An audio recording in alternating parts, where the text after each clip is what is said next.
Sir మీ పేరు? ఆ పేరు వెంకటప్పారావు.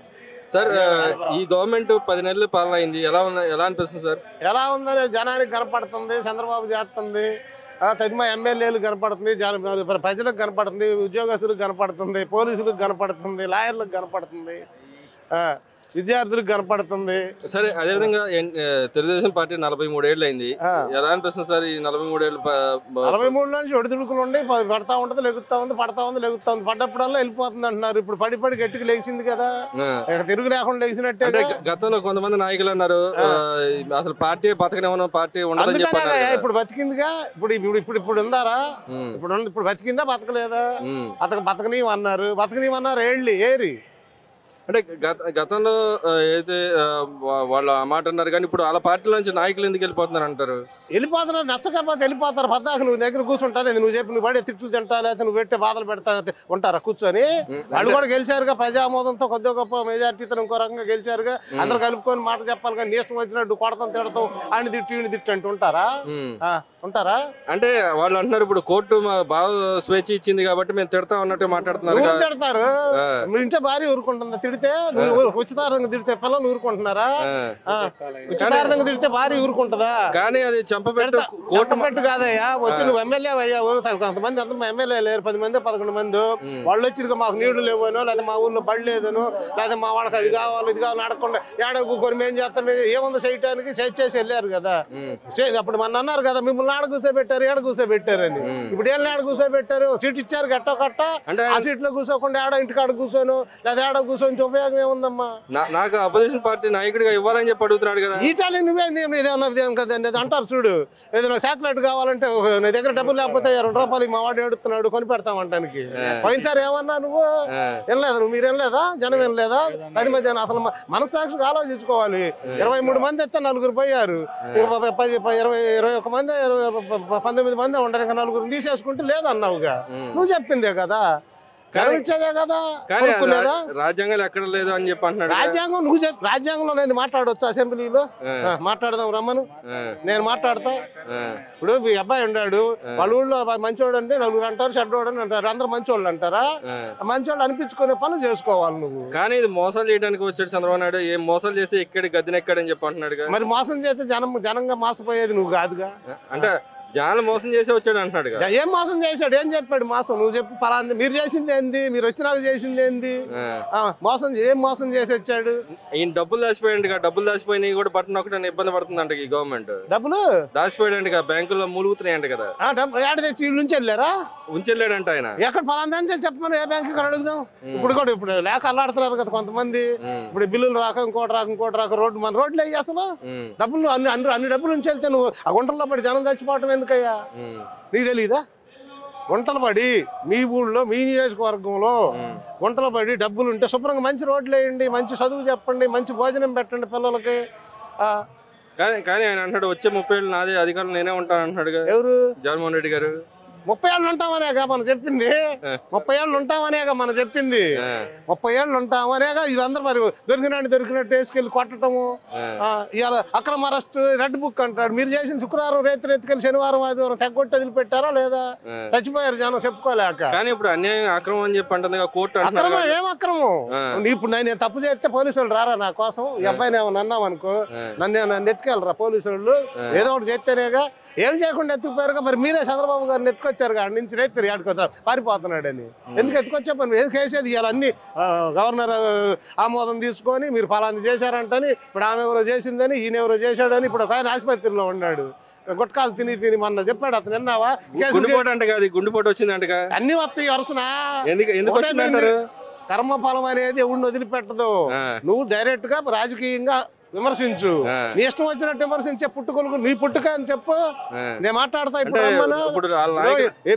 ఎవరిని పెట్టి తిట్టడం కాదమ్మా. నువ్వు నేను కరెక్ట్ గా పుట్టానని నేను చెబితే అట్ట జనం చెప్పాలి. అంటే వాళ్ళ నాయకులు ఒక్కొక్కరు అరెస్ట్ అవుతారు, భయంతో పారిపోయాడు అంటారా? భయం నేను చెప్పేది ఏంది?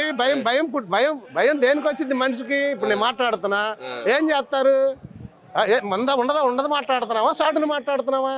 ఉండదే నీకు భయం ఎందుకు వచ్చింది? నువ్వు సౌరంగా అలా అందరినీ అడుగు. అబ్బాయి దాంట్లో ఇసుక తాగలేదనో, నీళ్లు కావాలనో, డబ్బులు కావాలనో, బ్యాంకులో ఉద్యోగం కావాలనో, లేకపోతే రైతులకు గిట్టుబాటు ధర కావాలని అడుగు.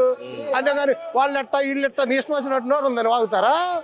అంటే విడుదల రజనీ గారు అన్నారు ఎన్ని అక్రమ కేసులు పెట్టినా దడిచేది లేదంటే ఆమె కూడా అంటుంది 30 ఏళ్ళు లేడా చేస్తా రాజకీయం అని 30 ఏళ్ళు చేసే మనిషి నువ్వు అసలు ఈ వాళ్ళ ఎందుకు వాళ్ళకి డబ్బులు ఎందుకు వెనక్కి ఇచ్చింది ఆ ఊరు వాళ్ళకి పక్కన ఊరు వాళ్ళే ఎవరు అదే ఒప్పుడు కాదు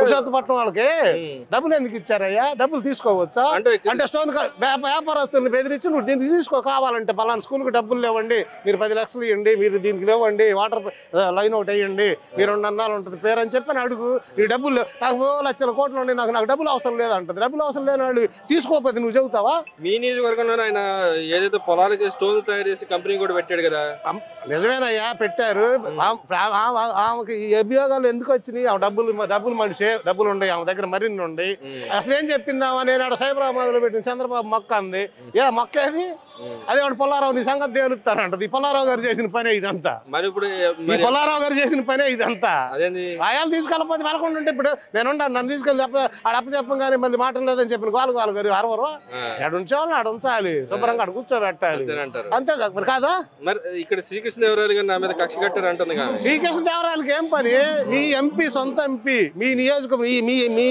మీ పార్టీ ఎంపీ వాళ్ళు ఏమన్నా ఫలానా అదిగోండి నాకు బడిపి నేను ఫీజు కట్టించుకొని నాకు సర్టిఫికేట్ లేదు వాళ్ళ నాన్న కానీ వాళ్ళు 34 సంవత్సరాల నుంచి విద్యా సంస్థలు ఉన్నాయి ఫలానా స్కూల్లో అక్రమం జరిగింది అన్యాయం జరిగింది మా దగ్గర డబ్బులు ఎక్కువ తీసుకున్నారు మాకు సర్టిఫికేట్లు లేదు ఫీజు కట్టినా కూడా మాకు చదువు చెప్పలేదని ఒక మనిషిని పంపిమను శ్రీకృష్ణదేవరాయలకి ఏం పని శ్రీకృష్ణదేవరాయలు చిన్నపిల్లాడేం కాదుగా మొన్న వచ్చాడు నీతో పాటే వచ్చాడు ఆయన కూడా మరి పరిగెత్తుకుంటూ బయటకు వచ్చాడు నా వల్ల కాదమ్మా ఈ వాళ్ళు నేను ఆడబడ్డేది నాకెందుకు మా నాన్న ఊరుకోడు అనుకుంటూ వచ్చాడు వాళ్ళ నాన్న కూడా ఉన్నాడుగా వాళ్ళ డబ్బులు లేవు వాళ్ళ దగ్గర అంటే ఇక్కడ అక్రమంగా నా మీద కేసు పెట్టించాడు అంటుంది అక్రమంగా కేసు మేమేం పెట్టించావా డబ్బులు ఇచ్చిన వాళ్ళు పెట్టించారు డబ్బులు ఇచ్చిన వాళ్ళు పెట్టారా చంద్రబాబు గారు పెట్టించాడా లోకేష్ పెట్టించాడా ఇంకెవరు పెట్టించారు డబ్బులు ఇచ్చిన వాళ్ళు పొలం తీసుకున్నప్పుడు నువ్వు కమిషన్ తీసుకున్నావంట అవి వెనక్కి ఇచ్చి పంపించావు కొంత ఇంకొంత ఇవ్వాలి ఇంకా ఉండయి అంట అసలు ఇది కాదు మొన్న మధుసూదన్ రెడ్డి చెప్పాడు ఆరోగ్య శాఖ మంత్రిగా ఉన్నప్పుడు సంవత్సరానికి 15-20 వేల కోట్ల రూపాయలు మందులు కొంటారు 5 సంవత్సరాలకి 75,000 కోట్లు ఈ 75,000 కోట్లు నువ్వు సంతకం పెడితే ఈ డేట్ అయిపోయిన మందులు కొన్నారంట దీంట్లో ఎంత వచ్చింది ఇది చెప్పమను అయ్యే ఉంది ఇప్పుడు బయటకు వస్తే 2 కోట్లు 3 కోట్లు అయ్యే చెప్పట్లా మన పెచ్చులకి భోజనాలకు చాలమంట డబ్బులు అయ్యి ఈ ఆరోగ్య శాఖ మంత్రులు ఆరోగ్య 4 శాఖలు ఉంటాయి డబ్బులు ఉన్న శాఖలు ఇరిగేషన్ ఒకటి విద్యాశాఖ ఒకటి ఇది లేదు దీని ఏమంటారు ఇప్పుడు తీసుకుంది ఆరోగ్య శాఖ వీటిలో ఉంటాయి డబ్బులు ఈ డబ్బులు అన్నీ అయ్యి ఇదేముంది అసలు వాళ్ళు కొట్టుకుని లెక్కర్ మొత్తం వాళ్ళదేగా 10 రూపాయలేగా అప్పుడు కాదా నేను కూడా తాగేవాడిని లెక్కర్ నేను తాగా మ్యాక్డోనల్డ్స్కి తాగేవాడిని మ్యాన్సనల్స్ తాగేవాడు తెలంగాణకి తెచ్చి అమ్మారు మా ఊళ్ళో కూడా మరి మంచిది లేదుగా మంచి మంది తీయలేదుగా మీరు కానీ ఆ దెబ్బగలు పోయి తాగట్లో మానేసా డాక్టర్ చచ్చిపోతావు అన్నట్టు తాగితే నేనే చెబుతున్నా మా ట్రైల్ ఏం జరగలేదు అంటున్నారు ఏం జరగలా అక్రమం జరగకపోతే మీకు ఇప్పుడు అక్కడ విషవాయువు లీక్ అయ్యి అది సీసాలు తయారు చేసి మందు సీసాలు తయారు చేసేదేగా విషవాయువు లీక్ అయ్యి ఎంతమంది చచ్చిపోయారు అసలు ఆ కంపెనీ ఆడేందుకు మీకెందుకు ఆ కంపెనీ మూసేసిన కంపెనీ మీరు డబ్బాలు తయారు చేసుకోవడం మందు డబ్బాలు తయారు చేసుకోవడానికి పెట్టిందాడా కాదా అవునా కాదా అసలు లెక్కర్ 10 రూపాయల లెక్కర్ మీరు 220 అమ్మారు అది ఎవడు తాగుతాడు ఎవడన్నా 200 రిక్షా బండి ఇంకోటి తోలుకొని ఒక 50 రూపాయల మందు దగ్గర ఒక 50 రూపాయలు మోసం గవర్నమెంట్ గా మేము వీళ్ళందరూ ఎమ్మెల్యేలు అందరూ కూడబడుకొని అక్రమంగా సంపాదిస్తారని చెప్పి అన్నారు ఎవరు సంపాదిస్తారు ఎమ్మెల్యే పేరుతో ఉంది లిక్కర్ షాప్ ఒకటి చెప్పమను మీరు మొత్తం క్యాష్ అండ్ క్యారీ అనేది ఇప్పుడు రిక్షా బండి కాడికి డబ్బులు ఇసలేమంటే దీన్ని కొట్టండి ఫోన్ పే అంటున్నాడు మీరు ఆన్లైన్గా పెడితే శుభ్రంగా ఉండేది శుభ్రంగా డబ్బులు అన్ని తీసుకెళ్ళి కట్టలు కట్టుకొని ఆడ పెట్టుకొని ఎవరో తీసుకెళ్లారంటే ఎవరు తీసుకెళ్ళావా మందు ఇచ్చి కొన్నారా డబ్బులు మీరు చెప్పండి మీ మీడియా వాళ్ళు కూడా అప్పుడప్పుడు ఏదో సోడా బోడా కొనుక్కుంటారుగా మందు షాప్ కాడ డబ్బులు ఇచ్చి కొన్నారా లేకపోతే ఏమన్నా ఆన్లైన్ పేమెంట్ చేసి కొన్నారా మరి ఏమంటారు ఓవరాల్ గా గవర్నమెంట్ వచ్చి 10 నెలల పాలన ఏం జరిగిందంటే 10 నెలలు అవుతుంది చిన్నగా చేస్తాడు చేపెత్తాడు చేస్తూనే ఉంటాడు మా టైంలో ఉద్యోగాలు విపరీతంగా వచ్చినాయి అంటున్నాడు ఆయన ఎవరు జగన్మోహన్ రెడ్డి గారు పాపం వాళ్ళు ఇచ్చాడు డిగ్రీ చదువుకున్న వాళ్ళందరూ వాలంటీర్లు ఇచ్చాడు మరి వాళ్ళు రాజీనామా చంద్రబాబు గారు ఇస్తానన్నాడు 10 ఏళ్ళు ఇస్తా ఉండండి అమ్మా పాపండి అన్నాడు మరి వాళ్ళు ఏం చేశారు రాజీనామా చేసి మీరు ఇవి పట్టుకొని ఓట్లు వేయించండి అన్నారు రాజీనామా చేసి నాకు నిన్ను పెట్టుకుంటారు మళ్ళీ నిన్ను తీసేస్తే తప్పగా తీసేసాడు అనుకోవచ్చు నువ్వు ఇచ్చిన ఉద్యోగాలు అయ్యాగా ఇంకేమన్నా ఉన్నాయా డిగ్రీ చదివిన వాళ్ళు కూడా పుస్తకాలు తీసుకొని వెళ్ళామంటే తిరిగి 100 మంది ఏం చేస్తున్నారా, ఎవరికి వస్తుందా, ఆమె ఎవరికి వస్తుందా, వాడు ఆయన ఎట్టుపోతున్నాడా, ఇలా ఆయన ఎట్టుపోతున్నాడా అని చెప్పిన చూడటమేగా వాళ్ళు అవతల పార్టీలో పోతే రైతులు కూడా పట్టుకెళ్ళి కొడతాం. మరి పార్టీ నమ్ముకోబోతున్నాడు అని చెప్పి అంటున్నారు, కాంగ్రెస్ పార్టీలో విలీనం చేయబోతున్నాడు అంటున్నారు, నిజమేనా? అది వాళ్ళ అమ్మాయి ఉంది, అమ్మ వాళ్ళ అక్కయ్య చెప్పిద్ది, వాళ్ళ అక్కయ్య చెల్లి ఉంది కదా.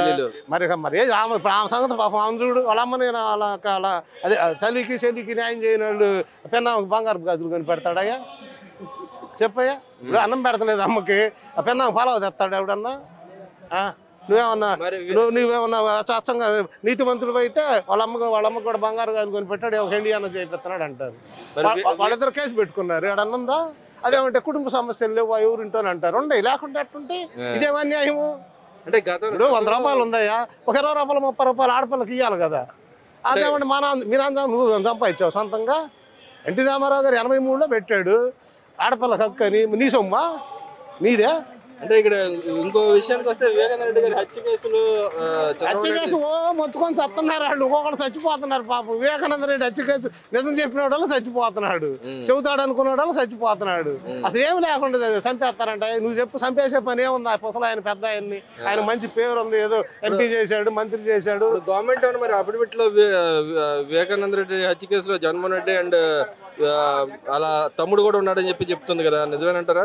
ఉందనే 14 వాళ్ళ చెల్లి అని చెబుతుంది అమ్మాయి సునీత, ఎవరు ఆయన కూతురు సునీత.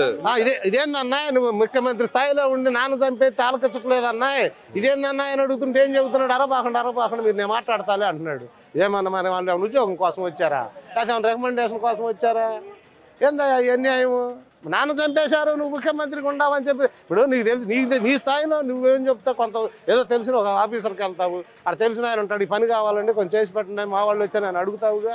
ముఖ్యమంత్రి స్థాయిలో ఉండి అదేమంటే చంద్రబాబు గారు చంద్రబాబు చంపేస్తే ఇప్పుడు దాకా ఏం చేస్తున్నారు? ఇప్పుడు కానీ బయటకు వస్తుందంటారు ఆ కేసు. వచ్చిందిగా లేదా? వచ్చిందా రాలేదా? జనం అందరికి తెలుసా లేదా? అబ్బాయి చెబుతున్నాడు కదా దస్తగిరి నన్ను చంపేస్తారండి, గొడవలు ఇచ్చింది. జైలుకి పోతాడంటారా? ఎవరు? జగన్మోహన్ రెడ్డి నిదానంగా వెళ్తాడు, తొందర ఏం లేదు, నిదానంగా వెళ్తాడు. ఒకసారి వెళ్ళొచ్చాడు కదా ఆల్రెడీ, వాళ్ళు కూడా చూస్తున్నారు. ఇప్పుడు మొత్తం ఒకసారి తాడు కూడా మన మధుసూదన్ రెడ్డి చెప్పిన 10 ఎకరాలు కొని మంచి గదులు అన్నాడు. నేను పోవడం కదా, నేను నెక్స్ట్ వచ్చిన తర్వాత మీ అందరిని లోపలేస్తా అంటున్నాడు ఆయన. నేను కూడా చెబుతుంది అదే, ఒకసారి వస్తేనే కదా అనేసింది. నువ్వు చూపించిన రూటే కాదా? మీరు వచ్చి అచ్చెన్నాయుడు గారిని కానీ, ధూళిపాల నరేంద్ర గారు కానీ, చంద్రబాబుని కానీ, కొల్లు రవీంద్ర గారిని కానీ ఏ కేసు మీద అరెస్ట్ చేసి మీరు లోనబెట్టారు, ఫలానా కేసు ఇదిగో ఇది చేశాడు తప్పు అని చూపించు. ఇప్పుడు ఫలానా కేసు అని చూపిస్తే నిజమేనా అనుకోవచ్చు. ఏమి లేకుండా మీ ఇష్టం వచ్చినట్టు లోనేశారంటే అన్నా ఇట్రా ఇద్దరికి రా అన్నా